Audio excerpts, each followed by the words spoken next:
ex-époux de la sœur Sandra Mbouy, en larmes, mes très chers abonnés.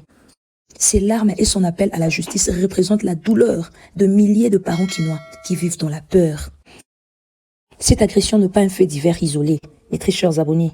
C'est les symptômes d'une insécurité chronique qui gangrène à Kinshasa, Jean Bosco Kankou, et à la nature inhumaine de l'agression. Mes très chers abonnés, les alliés se quittent, lisent sous les avis, lisent soit moi nekei, papa Zolela.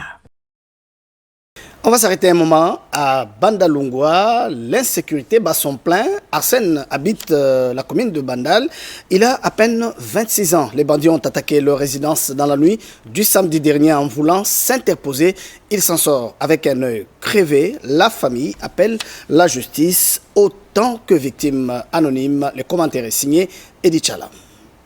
De Ngaliema à Bandal, de Lemba à Maluku, il ne se passe une nuit sans que les bandits à armes à feu ou à armes blanches n'opèrent comme des poissons dans un marigot tranquille en laissant derrière eux des arrois et sentiments d'être à la merci des hors-la-loi. Plein d'énergie et foi en l'avenir, Arsène Kankou Kalombo était allé se coucher sans se douter de rien. Aujourd'hui, il est borgne à 26 ans à cause de l'insécurité. Les images ont choqué plus d'une personne sur les réseaux sociaux.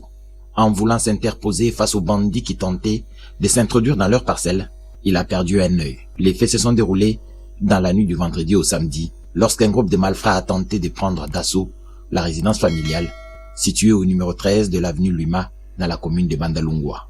Arsène est fils de Kinshasa qui croule sous le poids de l'insécurité. Son père lance un cri de détresse. Nous avons la justice dans notre pays, on ne peut pas laisser cette histoire. Ces gens doivent être arrêtés et traduits à la justice. Je pense que ça peut aussi épargner les autres garçons. Je suis touché, parler de son enfant qui s'est fait agresser, ce n'est pas normal, mais je me battrai jusqu'à mon dernier souffle pour défendre mon fils. Dans le domicile familial, les dégâts causés par le passage des bandits sont encore visibles. Vitres brisées, véhicules endommagés. Encore sous les chocs, la famille réclame l'intervention des autorités judiciaires afin que les auteurs de cet acte soient retrouvés.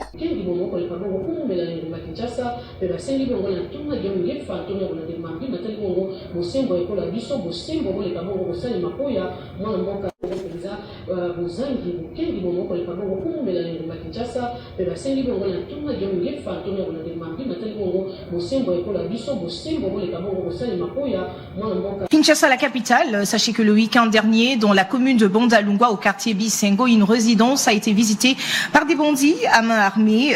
Au passage, ils ont donc à cet effet crevé l'œil d'un jeune du nom d'Arsène Kankou Kalombo qui voulait s'interposer à leur entrée dans la résidence. De précision dans ce récit que signe Gulin Luzomba. Les images ont choqué plus d'une personne sur les réseaux sociaux. Il s'appelle Arsène Kankou Kalombo, âgé de 26 ans. Ce jeune homme est victime d'un acte de barbarie. En voulant s'interposer face aux bandits qui tentaient de s'introduire dans leur parcelle, il a perdu un œil. Pour savoir accepter tout ce qui nous arrive. Les faits se sont déroulés dans la nuit de vendredi à samedi lorsqu'un groupe de malfrats a tenté de prendre d'assaut la résidence familiale située au numéro 13 de l'avenue Luma dans la commune de Bandalungwa au quartier Bisengo. Arsène se trouve dans un état préoccupant comme l'explique son père qui lance par la même occasion un cri de détresse aux autorités. Là, depuis longtemps, nous alertons nos abonnés sur la dégradation continue de notre cadre de vie aujourd'hui. Les constats est amer. Le pays va très très mal et Kinshasa est devenu une ville où même les enfants ne sont plus en sécurité dans leur propre quartier. L'insécurité n'est pas une simple statistique. C'est une terreur quotidienne qui s'installe dans nos foyers.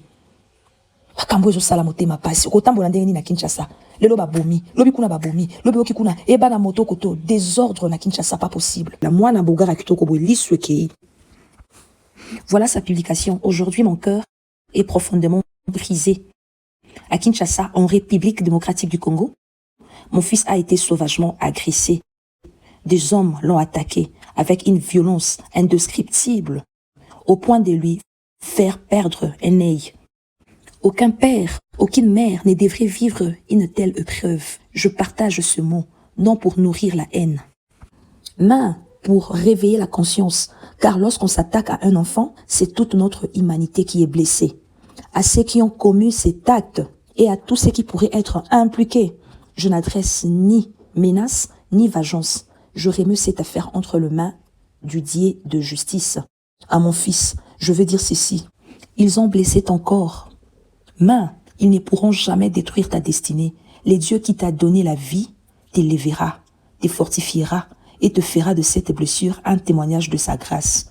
J'appelle tous les hommes et toutes les femmes de bonne volonté à prier pour mon enfant, à condamner la violence et à défendre la vie. Nos enfants méritent de grandir en sécurité, que la justice des hommes fasse son travail. Quant à moi, je garde les yeux fixés sur le Dieu des justices, car l'Éternel est un refuge pour l'opprimé, un refuge au temps de la détresse. Psaume 9, 9. Voilà, insécurité totale à Kinshasa.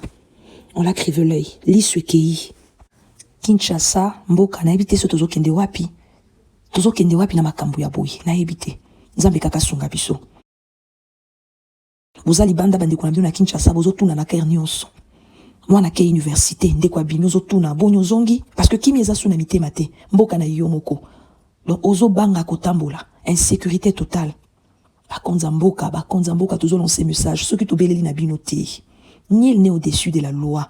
Mon toit ça la mabazo mérité peine naïe. Bandeko partager. Voilà aujourd'hui le pasteur Jean Bosco Kankou à larmes en train de pleurer son fils. L'issue a vu. Mission de Sarah Ketomona. Donc, paralysez moi na koko kumbate, makambo empêcher, l'issumoko, là à gauche. Et kei.